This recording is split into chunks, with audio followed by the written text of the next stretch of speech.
ఈ ఉన్న సుత్తిలు బాంబు అయితే వేయండి ఫస్ట్. ఈ పిట్ట బాంబు ఫస్ట్ ఇదే వెళ్తలేదు, అదే వెళ్తుంది. ఈ బాంబులు వెళ్తాం, బాంబులు దీపావళి అయిపోయింది, దసరా అయిపోయింది, దీపావళి అయిపోయింది, ఇలా వైకుంఠ ఏకాదశి ఇది కూడా అయిపోతుంది. ఇక సంక్రాంతి వస్తున్నది, సంక్రాంతి అయిపోతుంది. ఇక ఇప్పుడు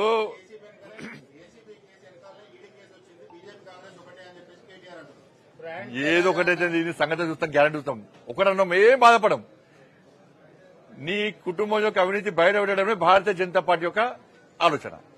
తిరుపతికి సంబంధించి ఆ తొక్కిసలాటలో భక్తులకు జరిగిన ఘటనపై తప్పకుండా అది అందరి మనుషులు కలిసివేసింది. అది అనుకోకుండా జరిగినటువంటి ఒక సంఘటన.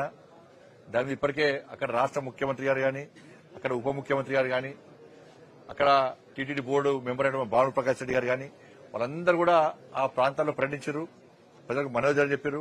రాష్ట్ర ముఖ్యమంత్రి గారు కూడా చాలా సీరియస్ గా దాని మీద స్పందించారు. అధికారులకు కూడా వార్నింగ్ కూడా జరిగింది. తప్పకుండా దాని మీద విచారణ జరుగుతుంది కాబట్టి, అది జరగడానికి సంఘటన జరిగింది కాబట్టి ఇంకోసారి ఇటువంటి సంఘటన జరగకుండా చూసే ప్రయత్నం ప్రభుత్వం చేస్తుందా, టీటీడీ బోర్డు కూడా చేస్తున్నది. కాబట్టి అక్కడ ప్రమాదానికి గురైన వాళ్ళందరూ కూడా ఉన్నత న్యాయమైనటువంటి చికిత్స అందజేస్తున్నారు కాబట్టి అది జరగడానికి సంఘటన జరిగింది. అది భద్రత అంటే దాని మీద కంపల్సరీ చర్యలు తీసుకున్నారు. కొన్ని ఆ కమ్యూనికేషన్ గ్యాప్ వల్ల జరిగిన వాస్తవం చాలా పెద్ద సంఘటన. అంతమంది చనిపోవడం అంటే మామూలు విషయం కాదు, పేదోళ్ళు చచ్చిపోయారు. చాలా కాబట్టి చర్యలు తీసుకుంటూ స్టార్ట్ చేశారు కాబట్టి ఇంకా ఎటువంటి జరగకుండా మనం ప్రయత్నం చేస్తున్నారు. వాళ్ళు చూస్తామంటే ప్యాసింజర్స్ యొక్క డిమాండ్ బట్టి రైల్వే నష్టపోకుండా ఉండడానికి మాత్రమే రైల్వే ప్రయత్నం చేస్తుంటుంది. ఆ స్థాయిలో ప్యాసింజర్స్ వచ్చి రైల్వే నష్టపడకుండా ఉండాలంటే 2 రోజులు కాదు 3 రోజులతో డైలీ కూడా నడిపే అవకాశం ఉంటాయి.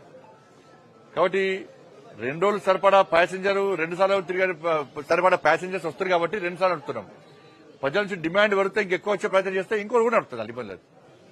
రైల్వే లాభాలు నడవడానికి ప్రయత్నం చేస్తాం, నష్టపోకుండా ఉండడానికి ప్రయత్నం చేస్తాం. ప్రపంచంలో ఏ మూల ఏ క్షణం ఏం జరుగుతుందో వేగంగా తెలుసుకోవడానికి తొలి వెలుగు వాట్సాప్ ఛానల్ ని ఫాలో చేయండి.